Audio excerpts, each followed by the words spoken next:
আসসালামু আলাইকুম সুপ্রিয় দর্শক। আজ আমরা একজন ক্যান্সার জয়ী তার আমরা সাক্ষাৎকার নিব। আমাদের প্রিয় ফুসফুস ক্যান্সার জয়ী মোহাম্মদ হাফিজুর রহমান ভাই।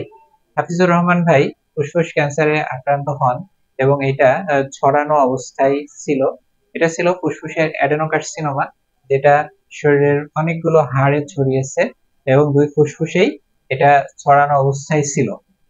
প্রাথমিক অবস্থায় আমাদের কাছে দেখে মনে হচ্ছিল যে স্টেজ 4 ফুসফুস ক্যান্সার, এবং তিনি প্রাথমিক অবস্থায় খুবই শয্যাশায়ী ছিলেন এবং নিজের নিজের শক্তি দিয়ে কোনো কিছু করার মতো শক্তি তার ছিল না।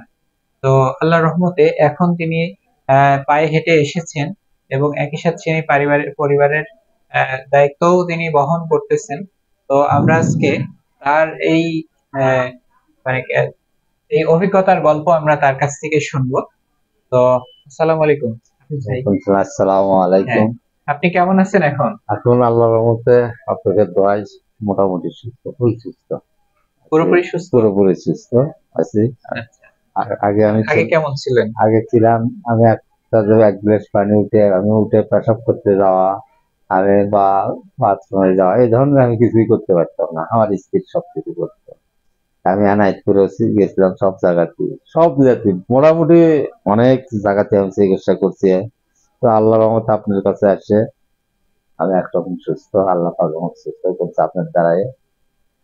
আমি মোটামুটি বাঁচার আশায় ছিলাম না।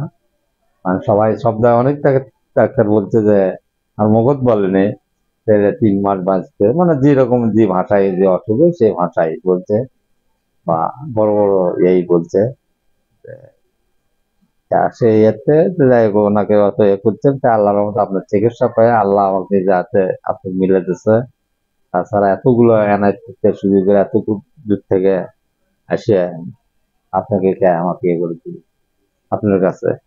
আল্লাহর রহমতে এখন ফুললি সুস্থ, আল্লাহ পাক করছে। হাফিজ ভাই বলছেন তিনি এখন পুরোপুরি সুস্থ এবং তিনি আগের অবস্থাটাও বললেন। তো এখানে তিনি যে চিকিৎসার কথা বললেন, চিকিৎসা আসলে তাকে কেমোথেরাপি বা রেডিওথেরাপির মাধ্যমে চিকিৎসা দেওয়া হয়নি। তাকে টার্গেটেড থেরাপির মাধ্যমে এবং বোন ডাইরেক্টেড থেরাপি দিয়ে চিকিৎসা করা হয়েছে। অর্থাৎ কেমোথেরাপি এবং রেডিওথেরাপি ছাড়াই তিনি সম্পূর্ণরূপে এখন ভালো আছেন এবং দৈনন্দিন কাজকর্ম করছেন। এখন আমরা তার কাছ থেকে জানবো যে নতুন যারা ফুসফুস ক্যান্সারে আক্রান্ত হবে তাদের উদ্দেশ্যে আপনার কি পরামর্শ থাকবে? আমার যেকোনো নতুন ক্যান্সারে বা রোয়া হতে আমি তার বলে, বা অনেক সেদিন থানাতে গেছিলাম, যা দেখবে আমার সর্বপ্রথমে খবর আপনার সেই রুগী বলে আপনার নম্বর দিই, বা হোয়াটসঅ্যাপের নম্বর দিয়ে যে আপনার কাছে আছে, অন্তপক্ষে একটা বার পরামর্শ নিক আপনার থেকে, চিকিৎসা যায় যেখানে পারছেন, কিন্তু তাকে আমি অনুরোধ করি বা অনুরোধ খুব বলছি। কয়েকজন নম্বরও দিয়েছে আপনার, আচ্ছা, ঠিক আছে। যাতে আপনার কাছে আসে তার মানে বা আপনাকে দেখায়, বা আগামীতেও আচ্ছা, আমার উপলক্ষে যে কোনো হয়তো তার ক্যান্সার, তাই আপনার কাছে আমার মাধ্যমে আসবে না, বা আসে বা লেও আচ্ছা, ঠিক আছে। তারাও সুস্থ আল্লাহর রহমতে। মানে মোট কথা যে উনি বলতেছেন যে চিকিৎসা করতে হবে আরকি। দ্রুত চিকিৎসা করতে হবে। তো হাফিজ ভাইয়ের সাথে সবসময় তার পরিবার তার সাথে ছিলেন এবং পরিবারের সাপোর্টের কারণেই তিনি আজ এতদূর আসতে পেরেছেন এবং মানসিক শক্তির কারণে তিনি চিকিৎসা গ্রহণ সম্পন্ন করেছেন। এখন তিনি নিয়মিত ফলো আপে আছেন এবং পুরোপুরি একজন স্বাভাবিক মানুষ যেরকম থাকে সেরকমই তিনি জীবনযাপন করছেন। তো প্রিয় দর্শক, আমরা জানলাম যে ক্যান্সার কোনো ছোঁয়াচে রোগ নয়।